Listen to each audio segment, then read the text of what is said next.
soalan ni tak berapa jelas. Okey, cikgu ulang balik. Ada soalan menyebabkan ada lukisan. Diberi radas, bika, voltmeter, wayar, penyambung. Okey. Soalan ini merupakan soalan aplikasi. Soalan aplikasi dalam SPM akan keluar. InsyaAllah akan keluar. Okey.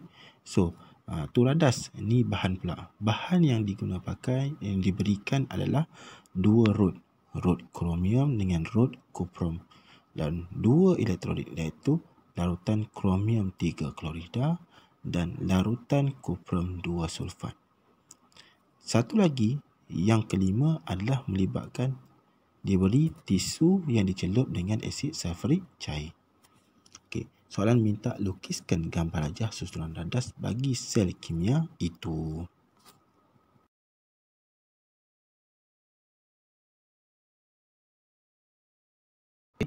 Kita tengok macam mana kita nak solve soalan ini.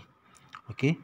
So, awak terlebih dahulu cikgu nasihatkan kita cek dulu adakah ini persamaan ini adalah sel kimia ataupun sel elektrolisis. So, merujuk kepada radas-radas dan bahan-bahan yang digunakan.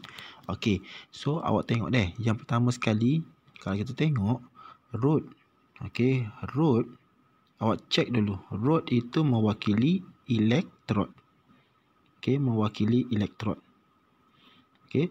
So, elektrod yang digunakan adalah berbeza. Okey, berbeza. Kalau tengok dia adalah berbeza. Kenapa? Sebab ada satu kromium dan satu lagi adalah kuprum. Okey.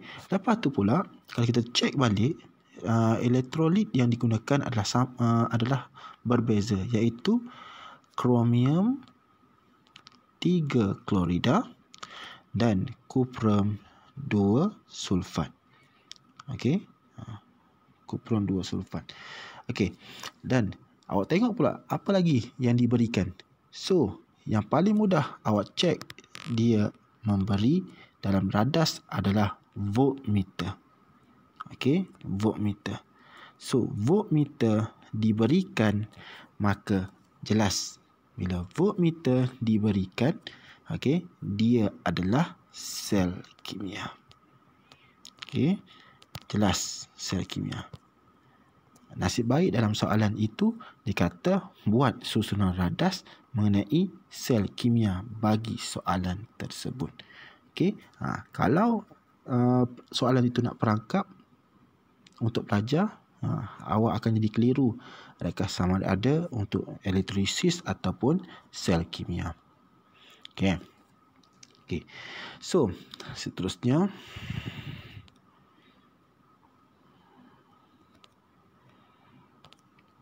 okey. Okey, kita tengok dalam radas tu juga dia bagi dalam soalan, dia bagi tisu. Tisu yang dicelupkan dengan asid sulfurik. Okey, asid sulfurik. Tisu yang dicelupkan dengan asid sulfurik. So, apakah fungsi tisu yang dicelupkan asid sulfurik ini? Okey, dia diguna pakai sebagai titian garam. Okey, titian garam. Okey, titian garam. Okey, titian garam. Okey, berbalik dengan sel kimia. Cikgu nak buat revision sedikit. Okey, sel kimia. Okey, sel kimia, pelajar awak boleh ingat pertama sekali untuk bagi cikgu untuk sel kimia ni paling simple kita kena cek sel kimia apa dia, jenis apa? Sel kimia ringkas. Nama dia sel kimia ringkas. Okey, sel kimia ringkas. Okey, sel kimia ringkas. Okey, yang kedua, sel kimia ringkas. Yang kedua adalah melibatkan sel kimia. Okey. Okey, sel kimia yang ada pasu berliang.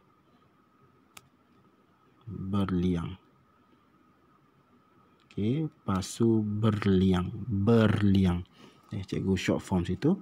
Dan yang terakhir adalah sel kimia. Okey. Okey, sel kimia yang mempunyai titian garam.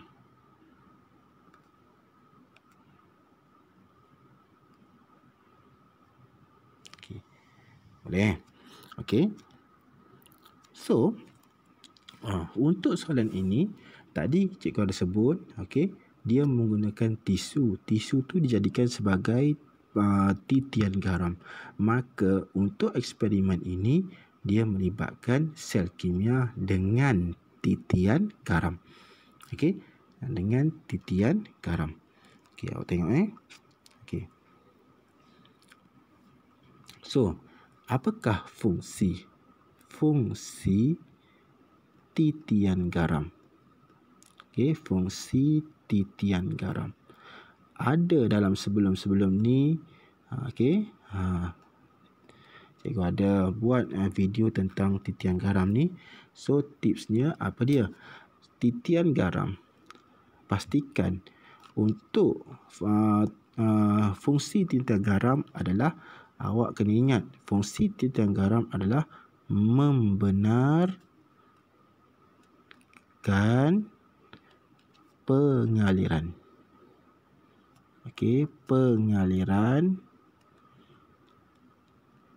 ion-ion melaluinya. Okey, melaluinya. Okey. Untuk pengetahuan pelajar, selalunya pelajar akan salah di mana? Okey, salah di mana? Ni. Apakah fungsi titian garam? Pelajar akan salah di mana? Iaitu membenarkan pengaliran ion-ion ni. Cikgu buat kotak. Sinilah pelajar akan salah selalunya. Iaitu pelajar akan buat elektron. Okey. So, kalau pelajar ayat macam cantik saja, iaitu membenarkan pengaliran elektron melaluinya. So, salah. Okey, bukan elektron tetapi ion. So, hati-hati. Selalunya cikgu nak bagi tahu untuk soalan ini, okey, kertas satu lah. Salah satu kalau soalan tu melibatkan pernyataan betul, pernyataan salah. So, kena hati-hati. Tengok baca molek. Okey, boleh. Jelas Okey. Okey.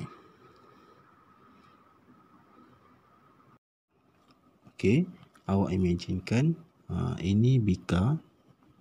Okey, bika. Ini bika. Okey. So, selalunya kalau ada dua bika ini, dia ada titian garam. Okey. Titian garam dalam makmal selalunya kita guna salo kaca. Okey, salo kaca. Okey. So, sekarang, okey, kenapa tisu dalam soalan itu tadi dicelupkan dengan asid sulfurik? Okey, kenapa dia boleh jadikan sebagai titian garam? Sama, digantikan dengan salo kaca. So, macam mana tisu itu kita boleh buat letak dalam sebagai titian garam? Okey, sebagai contoh. Okey, awak tengok. Okey, ni kertas. Cikgu gulungkan. Cikgu imaginekan ini adalah macam tisu. Okey. Cikgu tisu, cikgu gulung-gulungkan. Okey, cikgu gulungkan. Jadi macam ni. Okey. Lepas tu kita celupkan dalam asid sulfurik cair, maka kita letak dalam bika macam tu. Contohnya kalau bika tu dalam cawan, seperti cawan tu kita celup, letak jadi macam tu, maka dia jadi macam titian garam. Jelas Okey. So, soalan minta lukiskan gambar rajah. Okey, gambar rajah susunan radas. Okey. So, macam mana? Okay.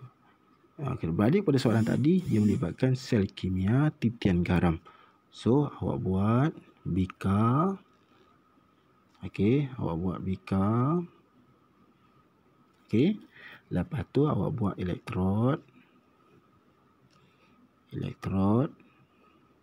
Okey. Pastikan paras air tu biar ada lengkup. Lepas tu awak buatlah, celupkan dengan tisu. Tisu macam tu. Okey. Ini adalah tisu. Tisu tadi yang dicelupkan dengan asid sulfurik. Lepas tu awak sambungkan dengan wayar penyambung, buat voltmeter. Okey. Lepas tu jangan lupa awak buat ombak. Okey, buat ombak. Ni ada lekuk, ada lekuk. Sini ada lekuk. Okey. Boleh. So, ombak tu kena ada. Lepas tu, markah satu lagi adalah awak label. Ini macam biasa, labelkan dengan voltmeter. Kalau boleh, labelkan semua. Ni pun wayar penyambung. Okey, wayar. Okey. Lepas tu, sini awak labelkan dengan kromium. Ini labelkan mana-manalah. Okey. Okey. Seterusnya, tips seterusnya cikgu nak bagi tahu. Okey. Cikgu nak bagi tahu berdasarkan macam ni. Dia bagi kromium 3 klorida.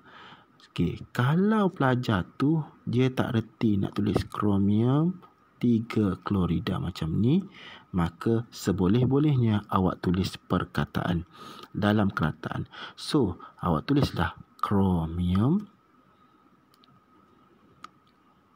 3 klorida. Langkah selamat. Kalau awak tak ingat dia punya formula molekul. Okey, sebab apa? Sebab kalau awak tulis nama yang salah, maka awak akan hilang markah. Maka yang ini pula elektrolit yang digunakan adalah, cikgu guna pen lain lah. Cikgu guna pen lain. Okey, tak nak bagi tukar. Okey. Maka, sekejap. Okey, so yang ini adalah CuSO4. So tak ada masalah lah kalau kuprum 2 sulfat ni. Okey, kuprum 2 sulfat. Pastikan ejaan biar betul. Jelas Okey Okey, soalan seterusnya. Okey, untuk menyelesaikan soalan ini, kalau seboleh-bolehnya satu lagi. Jangan kalau soalan dalam soalan tu dia tak minta positif negatif, terminal anode dengan katod. So, nasihat cikgu, anode katod, terminal positif negatif, seboleh-bolehnya label. Okey, cikgu nak awak ingat betul. Tu tips cikgu. Okey, biarlah. Okey, mungkin cikgu awak ataupun awak dengar tuition mana-mana, tapi cikgu kalau boleh, cikgu nak awak buat seperti mana cikgu beritahu. Sebab apa? Sebab ini langkah berjaga-jaga. Okey, so dalam soalan dikata kromium adalah berada di atas kuprum dalam siri elektrokimia. Maka, okey, cikgu label dengan pen merah lah. Okey, maka kromium akan jadi terminal negatif, kuprum akan jadi terminal positif. Okey, yang negatif adalah anode. Ini adalah katod.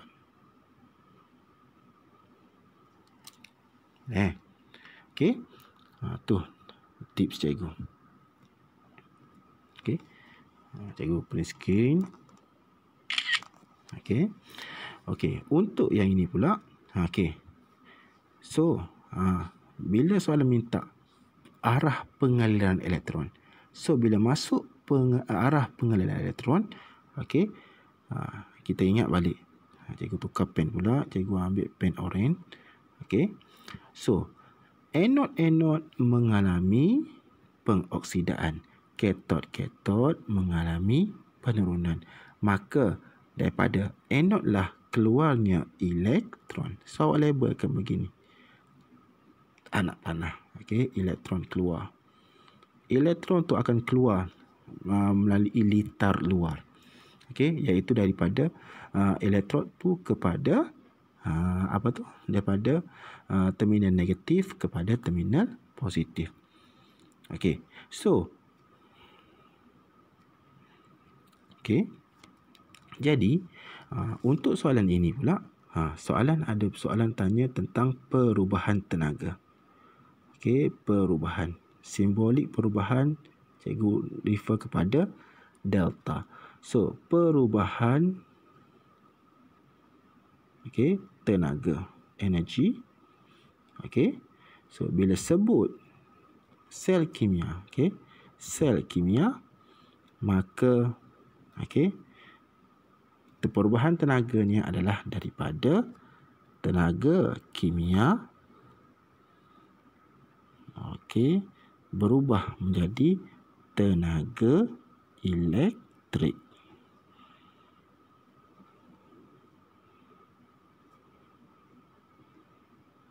Elektrik. Seterusnya. Dalam soalan, selalunya soalan akan tanya pemerhatian. Pemerhatian. Pemerhatian. Ada soalan dia tanya tentang pemerhatian di katod. Di katod. Di katod. Di katod adalah di kuprum. Di kuprum. So, dekat katod berlakunya tindak balas penurunan. Tindak balas penurunan. Tindak balas penurunan. Maka tindak balas penurunan dia menerima elektron. Siapa yang menerima elektron? Ingat, dalam sel kimia, dalam sel kimia, kenapa ni? Sel kimia, dalam sel kimia, siapa yang menerima elektron? So, kes dalam sel kimia yang menerima elektron adalah elektrolit. Cikgu bagi ruang kosong. Sekali lagi. Sel kimia yang menerima elektron. Yang menerima elektron adalah elektrolit. Bukan elektrod karbon elektrod kuprum bukan elektrod. Sekali lagi. Cikgu nasihatkan awak, kalau sel kimia untuk nak tahu di katod selalunya yang menerima elektron bukannya elektrod tetapi elektrolit.